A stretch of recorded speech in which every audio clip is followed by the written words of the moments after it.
Bismillahirrahmanirrahim. Assalamualaikum warahmatullahi wabarakatuh. Hai teman-teman, nah, di sini saya akan mencoba membuat APE atau alat peraga edukasi untuk anak berkebutuhan khusus. Ya, ini di sini kita akan membuat alat peraga edukasi untuk anak berkebutuhan khusus, khususnya tunanetra. Yang di sini alat peraga edukasi ini sudah dibuat untuk bertujuan melatih saraf motorik halus dan motorik kasar. Ya, di sini kita akan membuat bahan-bahan, kita akan membuat pesawat terbang. Bahan-bahan yang kita butuhkan cukup sederhana.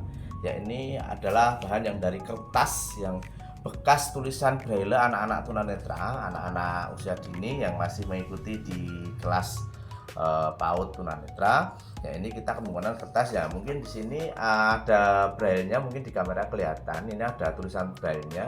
Ya, ini akan kita mencoba membuat pesawat terbang. Pertama, kita akan melipat kertas ini menjadi dua sisi. Ya, kita harus melipat secara istilahnya betul-betul menjadi lipatan yang sangat, kalau dalam bahasa Jawanya melitit ya, melitit biar bisa diraba. Karena mohon maaf, kita memang tidak menggunakan ornamen-ornamen yang banyak, karena kita memang tidak perlu hiasan-hiasan, terus kita tidak perlu warna, karena memang alat ini ditujukan untuk melatih perabaan siswa-siswa kita nantinya. Ya, ini sudah kita lipat dan kita kita tekan-tekan dengan dua jari berulang-ulang supaya nanti bisa menjadi lipatan atau garis seperti ini yang bisa diraba. Setelah itu kita letakkan di sini, kita lipat menjadi segitiga seperti ini.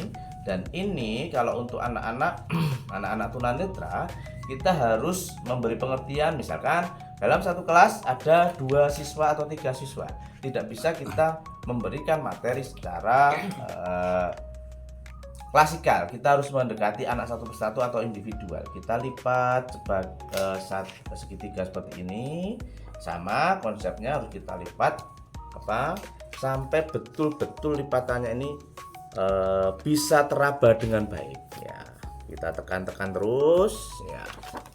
Karena nanti ada dua pembelajaran yang kita dapatkan dari pesawat terbang ini. Ya, di dalam melipat kita tujuannya untuk melatih motorik halus anak ya. Ini kan karena harus menekan ya, harus meraba dulu sesuai dengan titik garisnya. Nah, setelah terlipat seperti ini, nah kita buka lagi supaya teraba untuk sebagai pembatasan antara, kan ini sebentar lagi kita akan melipat menjadi 2 sisi lagi. Nah, kita lipat menjadi 2 sisi supaya nanti bisa membedakan ini sisi yang atas dan sisi yang bawah ya. Kita lipat menjadi 2 sisi lagi. Oke, kita lipat lagi seperti ini. Tetap kita raba ya. Kita raba lagi. Oke, kita tekan lagi. Iya. Oke, setelah itu supaya menjadi seperti ini.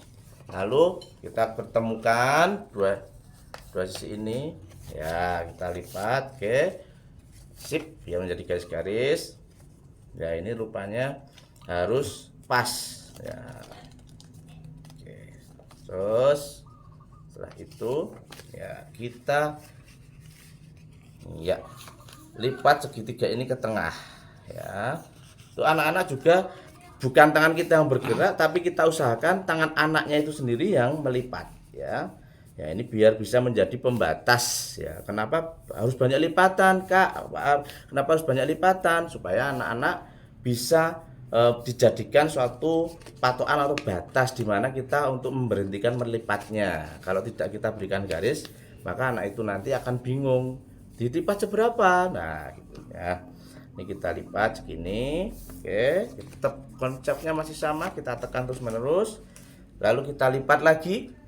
Ya. Ya. Kita lipat kedua sisi menjadi segitiga lagi. Satunya kita pertemukan di sini. Ya. Oke.